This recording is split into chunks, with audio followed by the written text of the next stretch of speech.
Welcome to our 54th episode of Two Tankers and a Cat. We're your host. I'm Charlie. And this is Russell. Well, Craig Moore, our favorite author, sent a message, and he sent us some actual video or audio of how to say certain tanks and stuff. And I have been saying Jag, Tiger, and Jag Panther. The J is a Y, basically. Yeah. So I've been saying it wrong for 20 years.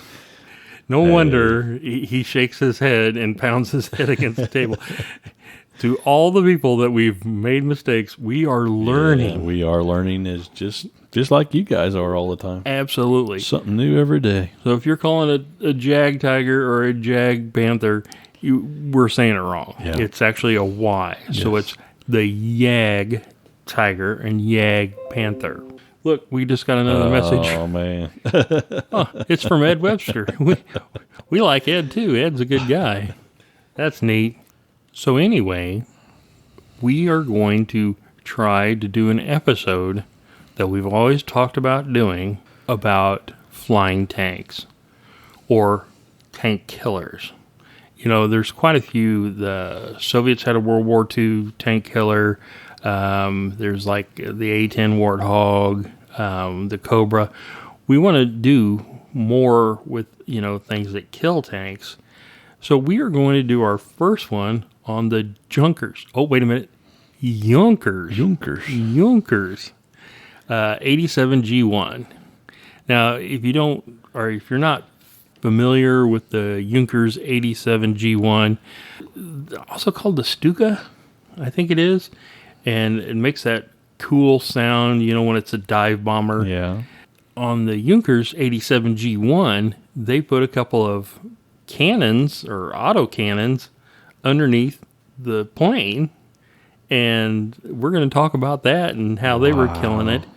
But would you think that a World War II Nazi or German airplane would have any, bearance or any semblance of what we have today? It does. We're going to tell you about how the G1 influenced the design of the A-10 Warthog. So that's going to be cool. Sweet. But before we get started, we've got some shout-outs.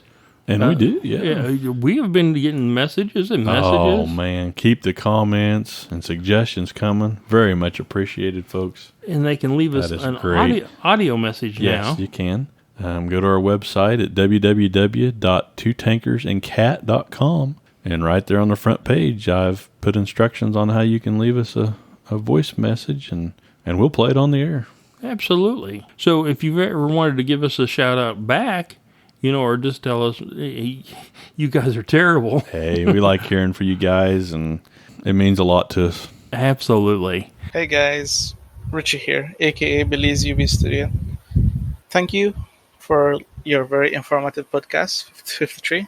I loved how you guys talked about the T-14. You went over great details. I enjoyed that. I think you guys should talk more about different tanks throughout the world. That I feel like that's a new genre and a new area of focus of work or info. That would be nice, hearing different tanks of the Italian, the latest Italy tanks, latest French tanks. That'd be nice. Shout out to Belize. Great place. Wish you guys could come here, spend a week or two in Belize, enjoy the great food, chill by the beachside, a proper beach. Anyways, thank you once again. Keep up the great work with Two Tankers and a Cat. What was our first shout out? Yeah, we got an email from Harrison Minnix. Said, hello, found your podcast. He's from Florida, and he's an avid inventor and during his free hours. And he just had a couple of suggestions on upcoming episodes. He wants us to do it on the rat. Yeah. And then we had the one guy ask us to do the mouse. The mouse, yeah. So we're going to do the mouse and the rat. Look, the lightning the cat's ears perked up again. Perked up again. Oh, boy. No, it's not mealtime. Yeah. So we're going to do that. And do we have another shout out? Yeah, got a couple more here. James Rowland, he's a student from Chico, California. Says, I'm a big fan of your podcast. he watches our podcast, which means he probably tunes into our YouTube channel and Excellent. and can listen to it through that. Says if it wouldn't be a bother, gonna get a shout out. It's no bother, brother. Wow, heck no. Yeah, James Rowland out of Chico, yeah. California. Hey, welcome, man. And thanks for being a fan. Yeah, no doubt. He wants an episode on the E100, which was really never Yeah. designed, Yeah. well, in action. Sure. I think we'll just do all that. We'll do the mouse, the Yeah. rat, and the E100. We'll do that. I'm telling you, we're never going to run out. I mean, we'll always find some tanks to talk about. And Always. Yeah. There is just so much. Yeah. And we still have World War I tanks. Yeah. You know, we've never done the German World War I tank. never talked about yeah, exactly. And we've never talked about the French World War I tank. Yep. With the big long gun in the front. Sure. There's just tons of There stuff. are, yeah. And, you know, we can dig in further Sure. into history Heck and yeah. armored vehicles. And even some of them we've covered in the future. I mean, we can go into those in a lot more depth and do a lot more digging. We've even kicked around the idea of doing some like medieval siege vehicles that they had wheels and would smash gates Yeah, and stuff yeah. like that. So Sure. we're not headed anywhere. no. We've got tons of stuff to Sure, talk we about. do. And again, a lot of people say, well, you only touch on a little bit on each vehicle. Crack a book. Yeah. That's what we're trying Yeah. to get you to do. yeah. There's great authors like Francis Pullman, Sure. tank historians. Get on Amazon.com and type in military tanks. I mean, holy cow, there's tons of reading material out there to learn about these tanks, guys. And people like Hillary Doyle and Craig Moore and Ed Webster and a lot of Nicholas Moran, Yeah. even Rob down in Fort Benning. Yeah. These are guys that spend their time Sure. going through archives Yeah. of actual reports. They put them into books or magazines or podcasts. We're trying to get you to have a bowl of Frosted Yeah. Flakes, you know, our style historian, and then crack these things. Exactly. We're also heard out of an individual out of, South Africa? Yeah. That wants to send us a book to kind of review it, and we'll talk about it in a future episode also. Yeah, And- he's was talking about the RUCAT, Yeah. which I'm saying that wrong too. But he has done a whole book about it. Sure. And when he found out we did a podcast, he's Yeah, like, "Hey, yeah, I'm going to send you my book. You guys Yeah. read it and give it a review." Hey, anybody else wants to send us a book to read, we'll do that, and we'll include a review on a future episode. But know that we're going to probably give it away in Yeah, a contest. Who else do we got shout outs for? Yeah, we want to shout out to Alan Caff. Got an email from him. He's not only a tank enthusiast, but he's a cat enthusiast. Oh, Oh, man, oh, man. we love Sweet, cats. we do, yeah. How many cats do you have around the house right now? I've got 3 cats now around the house. So. And I still have my cat, but I can't tell you its name because it would violate certain broadcasting laws. Oh, shoot. The cat that will remain unnamed. Yeah. But yeah, no, Alan says he's been a treadhead since the earliest days and kind of caught his attention, I think, when we did include cat in our title of the podcast. And he says he's been listening for a while now. And You won't believe how many messages I get that are people like, I couldn't sleep, I was bored, Yeah. I've been locked up for the quarantine, and I was looking at tanks and cats, and next thing I know, here's 2 tankers and a cat. Well, welcome to you guys. and he's actually offered to help us on some of the future shows on some armored fighting vehicles from World War II. And So, what's his name again? his name is Alan Caff. Yeah, you know what? We'll get him and the guy from South Africa talking about their armored fighting vehicles. Yeah. Pair them off against each other. We're going to address haters again. Oh, yeah. In where we're from, if somebody gives you a wrong opinion or is cruel or anything like that, we here say, bless your heart. That is a big F you in a nice way to put it. So there were some haters, There always will be. gave us some thumbs down. We honestly appreciate you coming on to our Facebook and our YouTube and stuff and leaving your comments. Sure. We really don't mind. We do read them. We do read them. And even if they're negative, we take them to heart. And if we think it's correct, we absolutely will try to fix it. Sure. But to the rest that are complete. Oh, wow. Yeah. And there will always be those out there, too. So. Out there. All we can say is, bless your heart. Exactly. Got one final shout out. We want to shout out to Lester White. He emailed us and said he's a big fan of the podcast, and he sent us some suggestions for future shows. Yeah, he wanted the Israeli M5051 Super Sherman. Yeah. I think we talked about that. I think we did for a little bit, yeah. Yeah, but I don't think we've done an episode. People are like, well, what do you mean a Super Sherman? Again, I know. crack a book. Exactly.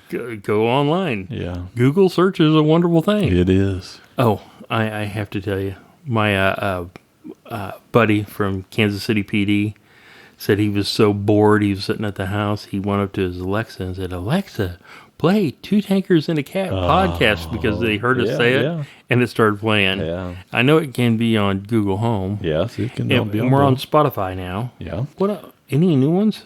Pretty much any platform that's out there. And if we're not, you can go to our website and get our RSS feed and kind of include it in any player or anything that like that you listen to your podcast through. So we're available pretty much on anything out there that you can find a podcast on. It's just so weird how big we've actually got. We've got thousands of downloads. Oh, it's incredible.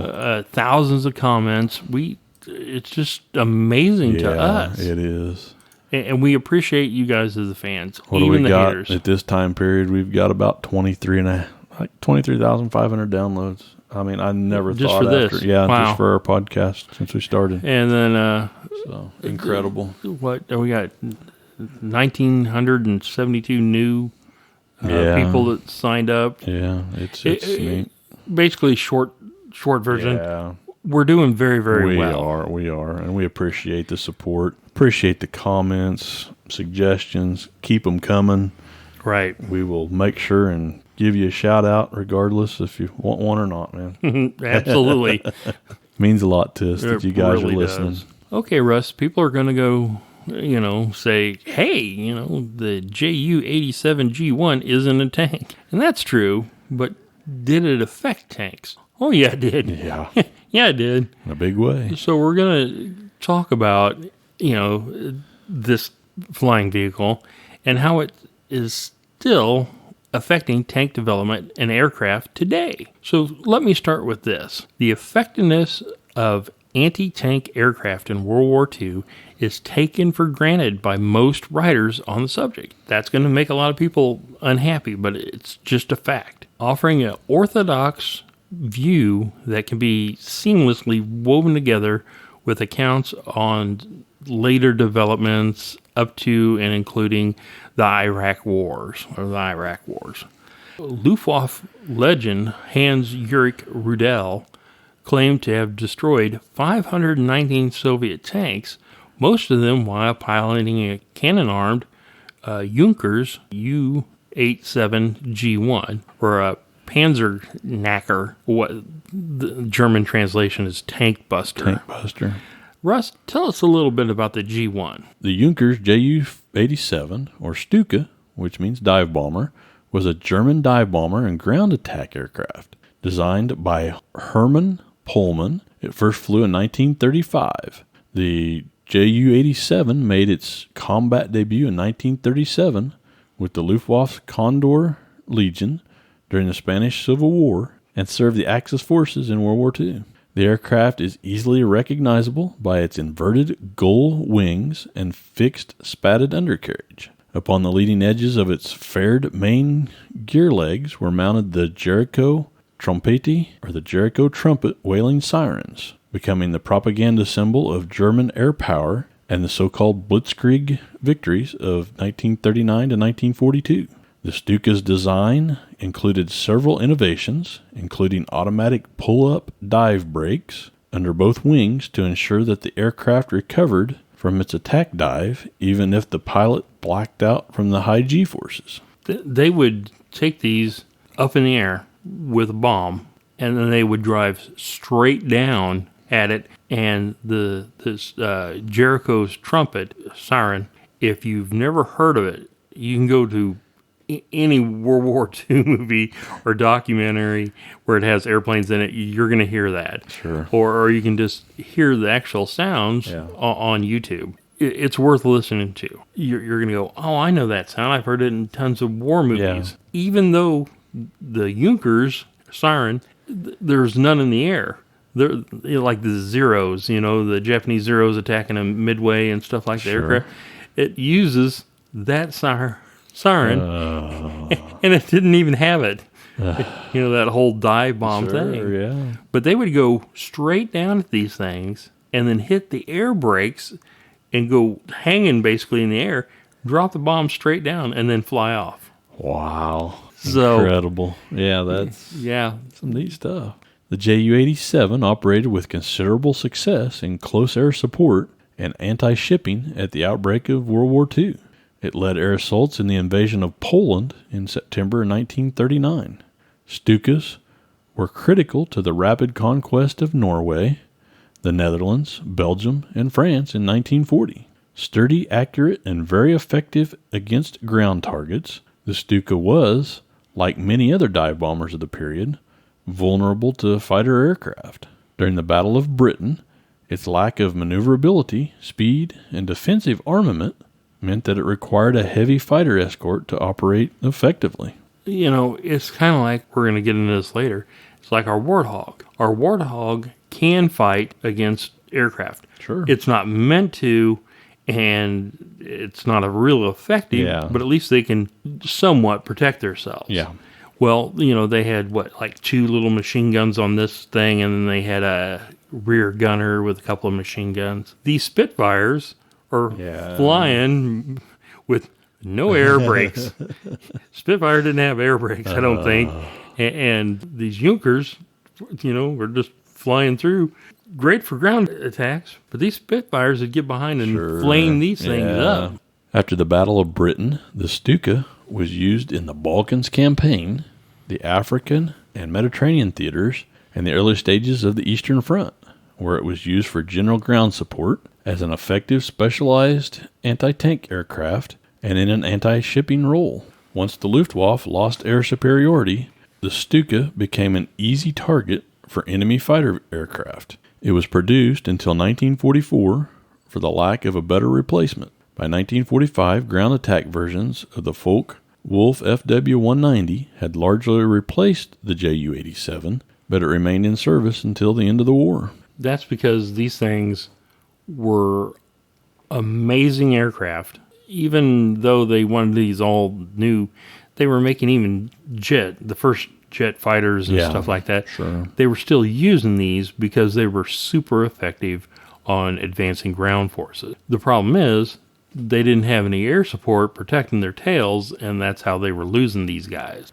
An estimated 6,500 JU-87s of all versions were built between 1936 and August 1944. Okay, so this is a great tank buster aircraft, but it's not a fighter like we were saying. This sounds like one of our favorite aircrafts that are flying around. Warthog. We both love the Warthog. Sure. Sounds a lot like, let's continue. Go on, Russ. With the G variant, the aging airframe of the JU-87 found new life as an anti-tank aircraft. This was the final operational version of the Stuka and was deployed on the Eastern Front. The reverse in German military fortunes after 1943 and the appearance of huge numbers of well-armored Soviet tanks caused Junkers to adapt the existing design to combat this new threat. The Soviets on the Eastern Front got their new T-34s, their IS-2s, their KVs, KV-1s and 2s. They had a ton of American tanks, Shermans with the 76, and they're all moving forward. Their tanks they're getting killed. Yeah. Let's be honest. They're being outmanned and everything. So the Germans need an aircraft that'll kill these tanks. Well, they can't use a fast attack. They need something that can get low and shoot through the top of the turrets and stuff like that. Sounds like a vehicle or aircraft we know. Exactly. The Henschel HS-129B had proved a potent ground attack weapon, but its large fuel tanks made it vulnerable to enemy fire, prompting the RLM to say that in the shortest possible time, the replacement of the HS-129 type must take place. With Soviet tanks the priority targets, the development of a further variant as a successor to the JU87D began in November 1942.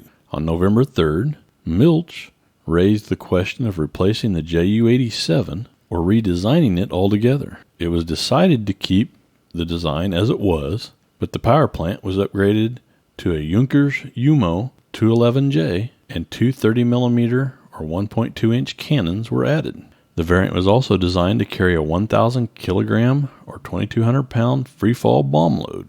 Wait a minute. It's got a 30mm cannon. I know an American tank killer that flies around with a 30mm Gatling gun. Huh. Oh, yeah. Huh. Maybe, well, we'll get into that, I guess. but go on, Russ. Furthermore, the armor protection of the Ilyushin II Sturmovik, a feature pioneered by the 1916 to 1917 origin Junkers J, all-metal Sesquoplane of World War I Imperial Germany's Air Force, was copied to protect the crew from ground fire now that the Ju-87 would be required to conduct low-level attack. Basically, when the Junkers started out, they had like an armored bathtub. I see. To keep it from getting, the pilots all shot up. Mm-hmm. Because even if a plane went down, there was a possibility that it could land on the friendly side and the pilot could go back and get another airplane. Sure. It's basically easier to build a plane than to build a pilot. Yeah, exactly. Especially a good one. Yeah. That gets one unlucky shot. So they built this like armored bathtub thing, and the Russians started using it for their tank killer, or Ilyushin. We're going to probably do an episode later down the line about that tank because we don't want to leave that out. It was a great tank killer too. When you think about it, what current airplane has an armored bathtub in it? Would it be the Warthog? Yeah. Yeah, that sounds familiar. I'd say so. All right, Russell, go ahead. Hans Ulrich Riedel, a Stuka ace, had suggested using two 37mm Flak 18 guns, each one in a self-contained underwing gun pod, as the Bordkanon BK-37, after achieving success against Soviet tanks with the 20mm machine gun. These gun pods were fitted to a Ju-87 D-1. The first flight of the machine took place on January 31st, 1943, piloted by Stepp. The continuing problems with about 24 of the Ju-88 P-1s and slow development of the Henschel HS-129B-3, each of them equipped with a large PaK-40-based auto-loading Bordkanon 7 cannon in the conformal gun pod beneath the fuselage, meant the Ju-87G was put into production. Okay, so they've been kicking around, putting machine guns and these cannons and everything. One of the pilots, one of the aces, come up and says, hey, here's what you need to do. Just give me a couple of auto cannons underneath there and I'll do the rest. Something simple that we can put on all these models and turn them in instead of just yunking them out or chunking them out. Yeah. We'll turn them into tank killers. In April 1943, the first production Ju-87 G-1s were delivered to frontline units. The two 37mm cannons were mounted in underwing gun pods, each loaded with two 6-round magazines of armor-piercing tungsten carbide cord ammunition. With these weapons, the Kanonvogel, as it was nicknamed, proved very successful in the hands of Stuka aces such as Rudel. The G-1 was converted from older D-series airframes, retaining the smaller wing but without the dive brakes. The G-2 was similar to the G-1 except for use of the extended wing of the D-5. 208 G-2s were built, and at least a further 22 more were converted from D-3 airframes. Only a handful of production Gs were committed in the Battle of Kursk. That's what I want to point out. They went to the master ace. The engineers are being yelled at. They're like, you got to figure out how we can turn the planes that we've got into tank killers or we're going to be in a lot of trouble. When the SS guys are walking around, you probably don't want to disappoint too much. So they go out and they talk to the ace. They're like, what do you need? He's like, just give me 2 autocannons underneath. Yeah. And it's what, 2 clips of 6 rounds each? 6 rounds each, yeah. So, 12 for each gun. So you're what, talking 24 rounds? Yeah. 24 shots? Okay, cool. He said, put those underneath. And all these old ones that keep getting shot down and everything, or these old ones that we're not using with air brakes, put these on there too. And then they start making big kills. So they grab these and head off to Kursk. That's awesome. Yeah, it is. On the opening day of the offensive, Hans Ulrich Rudel flew the only official JU87G, although a significant number of the JU87D variants were fitted with the 37mm cannon and operated as unofficial JU87Gs before the battle. Okay, so he had one that was off the production line and said, ooh, this is great, but they went out and added the other ones. Yeah. So he's flying with these guys. Okay, I understand now. Go ahead. The Stuka was heavily involved in Operation Citadel in the Kursk offensive. Rudel's cannon-equipped Ju-87Gs had a devastating effect on Soviet armor at Orel and Belgorod. The Ju-87s participated in a huge aerial counteroffensive lasting from July 16th to July 31st against the Soviet offensive at Kottanets and saved 2 German armies from encirclement, reducing the attacking Soviet 11th Guards Army to 33 tanks by July 20th. There's a good point. The Germans are attacking, and they're pushing, and they're getting tore up.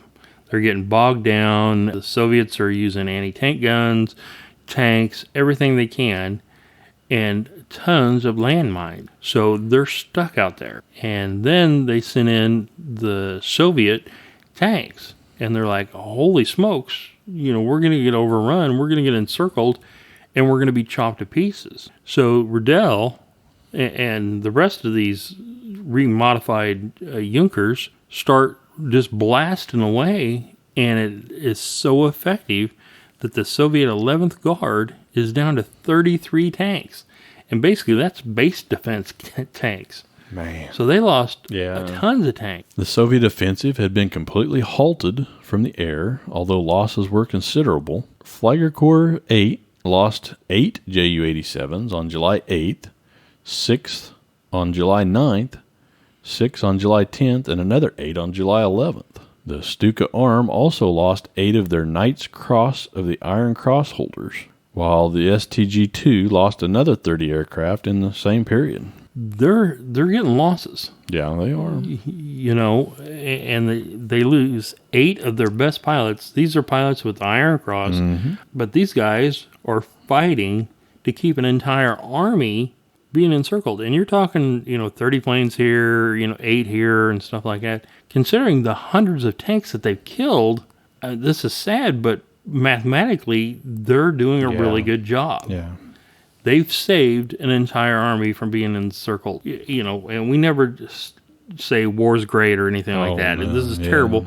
But mathematically, these airplanes were very effective against Soviet tanks. In September 1943, 3 of the Stuka units were re-equipped with the FW-190F and G, which was the ground attack version, and began to be renamed attack wings. In the face of overwhelming air opposition, the dive bomber required heavy protection from German fighters to counter Soviet fighters. Some units, like SG-2 Amelman, continued to operate with great success throughout 1943 to 1945, operating the Ju-87G variants equipped with 37mm cannons, which became tank killers, although in increasingly small numbers.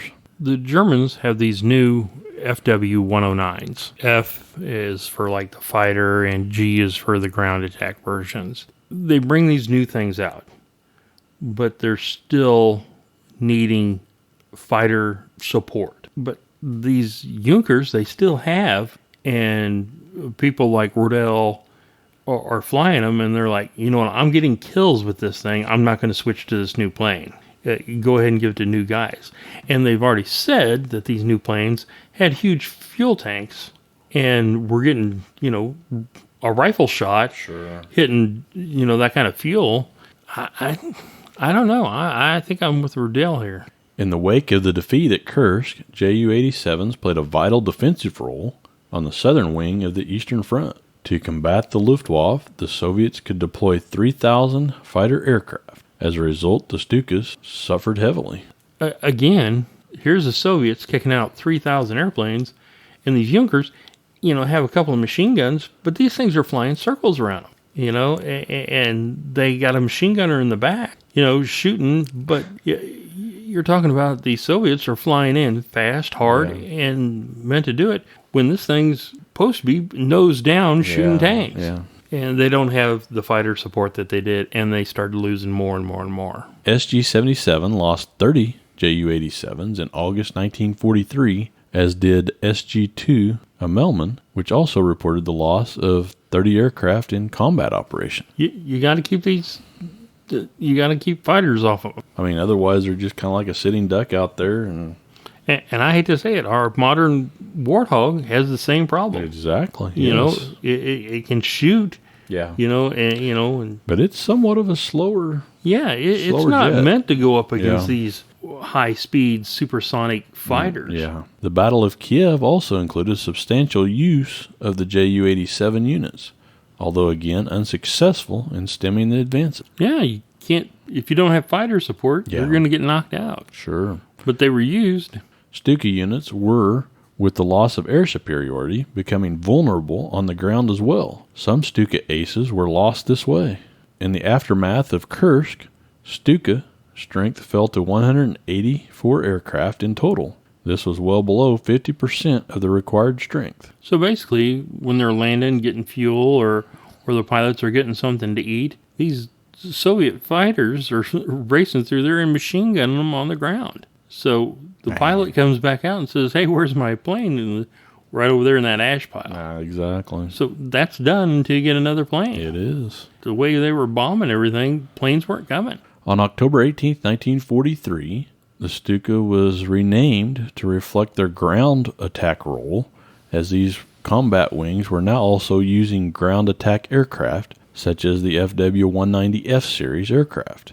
The Luftwaffe's dive bombers units had ceased to exist. So basically, all these units that the German Luftwaffe had with these Junkers, they were starting to lose them and weren't going to replace them. They're like, no, that's an older aircraft. Yeah, we remodeled them, but now they're getting knocked out. A few JU-87s were also retained for anti-shipping operations in the Black Sea, a role it had proved successful in when operating in the Mediterranean. In October 1943, this became evident again when STG-3 carried out several attacks against the Soviet Black Sea Fleet. On October 6, 1943, the most powerful flotilla in the fleet, comprising the Leningrad-class destroyers. Now, there's 3 of them, weren't there? Yeah, there were 3, and they were caught and sunk by dive bombing. After the disaster, Joseph Stalin decreed that no more ships were to pass within range of German aircraft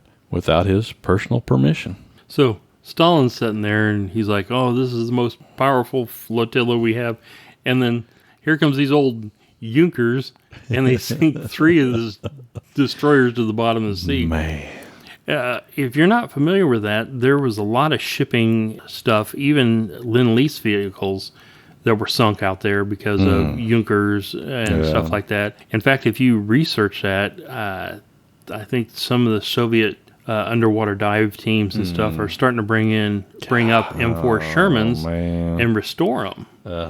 They're like, hey, we bought them. Yeah. We might as well restore them. Wow. And there's some amazing pictures that they're getting from these underwater dives. And it literally, in one of them, you can see a John Deere kind of tractor that was used to pull aircraft around and pull equipment around. It's still sitting, wheels down, and one wheel is still up.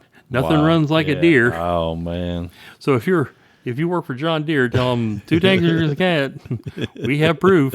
If you're not familiar with this, there's one of your vehicles at the bottom of the sea out by the former Soviet Union. Man. And it's probably worth for them to go down. Wouldn't that be great if John Deere actually sent people over there to got their tractor back and put it at their headquarters? That'd be pretty cool. If you know anybody at John Deere, tell them 2 tankers and a cat. Want them to. We want to lead an expedition to save this John Deere tractor. Yeah. So we'll do podcasts from the ship. We're always trying to get a free trip, aren't we? Hey. Okay, Russ, I've got off again. Give me my favorite part of the show, the stats. Yeah, the Junkers had 2 forward guns, 7.92 millimeter MG17s. It also had 2 37 millimeter BK-37 guns under the wings. Yeah, that's the autocannon. Yeah, the autocannons. Yeah. It also had a rear gunner, which had twin MG81, which were 7.92 millimeter machine guns. Can you imagine? You're not the pilot or anything like that, and you're sitting back in a seat that looks back by the tail. Yeah. All you can do is feel it go. You're going straight down, and you're looking up, going, he's not turning. I wished I would have got to talk to my great uncle. He was a machine gunner or a rear gunner in a B-17 bomber that was shot down over Germany in World War II. Wow. So, yeah. I just can't imagine the guy in the back here. And just he's like, okay, I'm going to dive. You're not going to be able to see anything. You're just going to hear the siren screaming. Man. And if you see any aircraft get in behind it, you machine gun it. Wow. And think about how vulnerable it would be to the belly of it as it was diving straight down. I mean, that's just... Well, that's why they went nose down. Yeah. You know? Man. Scary stuff. It is. The Junkers actually played a role as an anti-tank aircraft. It had a crew of 2. The length of the aircraft was 11.1 meters. It had a wingspan of 13.8 meters. Earlier models of the aircraft did carry one 500 or one 1,000 kilogram bomb. Now, they went from 500 to 1,000, depending what their targets were. Okay. If they were doing ground targets, it was 500. Man. But if they were going on after like aircrafts, like these destroyers and stuff that got sunk, they were using 1,000. Wow. The aircraft was able to climb 3,000 meters in 13.6 minutes. Not real fast. Its dive speed was 600 kilometers per hour. It had a maximum speed of 354 kilometers per hour, and maximum power put out by the engine was about 1,400 horsepower. Now, how high was this thing, or how high could it go? It could fly at a ceiling of about 9,430 meters. Huh. I know another ground attack aircraft that uses that kind of, ceiling. Yeah. Oh, well, okay. And it had a range of about 600 kilometers. Great aircraft. Oh, yeah. For what it was what they were meant to do. Yeah. Okay. I know there was one that had a bomb loadout of like 4 50-kilogram bombs, but it wasn't really effective against tanks. You wouldn't use those against, Navy ships and stuff like that. But they're like, they carried like up to 4. Yeah. When we talk about the bombs, we're talking about the ones that were mostly effective. The 4 kilograms, I guess, would be okay for like emplacement areas and stuff like that, but not real effective against tanks. So they stopped with basically the bombs. Wow, Russ, good stuff. But that brings us to our second point, and I bet I know the answer. How did the G-1 influence the Warthog? Okay, there was a lot of similarities that we just pointed out. We did, yeah. Give us some similarities that the Junkers has with our Warthog. The G-1 later influenced the design of the Fairchild Republic A-10 Thunderbolt II. Also known as the Warthog. With Hans Riedl's book, Stuka Pilot, being required reading for all members of the AX project. Okay, now this is where I want to make this very, very clear. Hans Riedl, I think, got a leg blown off but he survived the war, and then he wrote a book on being a Stuka pilot. Have you read this book? I have not, but it's definitely going to be on my list. I have read it. A lot of the points in the book, I was thinking, man, this guy is bragging, but he's not. He's just telling him, no, this is what I shot. This is what I did, and this is how I did it, and this is the angles and stuff. So he put everything into the Stuka book. The designers and engineers, everybody with this Warthog or Thunderbolt A-10 project, they get handed the book and say, you need to read this before we start on this project. That's huge. Yeah, that is. That's huge. Yeah, if that don't show influence over the project, I don't know what else would. The World War II German airplane had begun its service in Spanish Civil War in 1937. And we didn't touch on that. Not much, but yeah, we talked about it a little bit. But. We're talking 1937. And they said the early designs had the metal bathtub to keep from getting shot from rifle fire from the ground. That was later adopted by the Soviets and their stuff. Like I said, it had begun service in the Spanish Civil War in 1937 as a German dive bomber, but soon earned a reputation as a relentless and tough ground attack aircraft that dispatched Soviet armor and artillery in close proximity to friendly troops, while creating havoc in enemy assembly areas and along rail and road supply routes. Huh. What exactly our Warthog does. Exactly. Our Warthog gets right close to our guys that are being attacked and stuff and lays down some serious firepower. It does. And it's known as a big, tough, flying tank, basically. Yeah. In 1970, the threat posed by the Soviet Union's overwhelming number of tanks along the borders of Western Europe led the Air Force to request contractor proposals for an airframe specifically designed to conduct the CAS mission and destroy enemy armor. Okay. If you check your history books, they will all say they got the idea for the Warthog following the steps of the legendary P-47 Thunderbolt. But if you dig like we have, you find, in fact, they really couldn't say we got the ideas from the Nazis. Exactly. So they put up a front and said, we want a new plane like the P-47. And here's the book, Stuka Pilot. You need to read this. Man. And again, what was this pilot known for killing? Yeah. 500 and some Soviet tanks. So they're sitting there. Somebody was sitting there, man, the Soviets have more tanks than we do. All we've got is these M60s and some Pattons. I think we got a couple leftover Shermans. In fact, around that time, I think they were getting rid of the French Panthers. Yeah, yeah. But that's what I'm saying. Somebody was reading the Stuka book and said, man, he killed 500 tanks with one airplane. Yeah. Using a 37 millimeter gun. Here, let's go ahead and build a new airplane, but here, read this. That was all German and Nazis. We can't. It's based on the P-47 Thunderbolt. Wow. And if anybody says anything, that's where we got the idea. I don't know, people. I know. You can say what you want. What are you saying? Is this kind of a teaser for a future episode? Yeah, we're going to do another. I'll be looking forward to that because we do have a interesting fact. We do have a Air Force base across the border over here in Missouri where they do a lot of training on the A-10 Thunderbolts. Yep. And we've actually been up to close to them. Yeah. We've taken good pictures and everything of the cannons, the Gatling guns that they use in the nose of them. And if you guys are not familiar with the Warthog or the A-10, I suggest lots and lots of YouTube videos out there that are sweet. Good Lord. and makes me have another connection with the Junkers is, the Junkers had the siren and when it was attacking, but when the A-10, it has a very distinct noise when it dives. Yeah.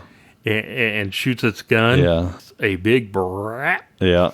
But if you listen to it, you're going to go, wow, that would scare people from miles away. Get their attention. And we'll talk about it, I promise. Yeah. I'm sorry, we're going a little long. we've got to kind of be careful. Oh, shoot. We'll turn it into another 2 hour talking about airplanes. Yeah. But we are going to, talk about some more airplanes and stuff like that. We got to give a Patreon shout outs before we close. Yeah. We want to thank our patrons. We've got Tyler Ackland. He's our newest patron. Good old Razbaz. Evan. He's still with us out there. Thanks, Evan. Yeah. Tyler's buddy. Antonio Bernarda. Yep. Slam Jamington. Yeah. Still with us. Nice. Thank you, Slam. Alejandro Martinez. I can never say his Hey. name. And he's been so cool about it. We'll get you there eventually, Charlie. Yeah, we'll get there eventually. Bjorn Ben. ODS Thero, still with us. And when we're streaming, Rick Schmidt. Rick Schmidt. He's always there to laugh at me when I get killed by artillery. He thinks that's the funniest thing. He's like, Charlie's dead. Oh, well. We all laugh at Charlie every once in a while. So. Make fun of. Everybody wants to make fun of the fat kid. Oh, shoot. But anyway, yeah, thanks to our patrons. If it wasn't for you guys, the show really wouldn't be possible. Okay, Russ. So we got the Patreons. Didn't we have a PayPal? Yeah, we did have a PayPal donation. We want to send a huge shout out to Kim Shearer out of Ontario, Canada. Now, I think the Fort Erie Museum, or Military Museum, is close to her. Close to her. I don't know if she's associated with that or just lives up there or what exactly. But seriously, thank you for the donation. Yes, Very cool of you. Very, very generous. Wow. I mean, once again, without you guys' contributions, I mean... we'd be in a lot of trouble. We would. When we get up there, we want to go see that Fort Erie Historical Museum because there's a lot of history there. Yeah, there is. That whole Erie... Yeah. It's just something I want to see. Yeah, it is. Remember, if we are ever in your area, me and Russ owe you lunch. We do. Yep. Okay, well, that does it for this episode of Two Tankers and a Cat. This is Charlie. And this is Russell. As always, happy tanking and have a great week.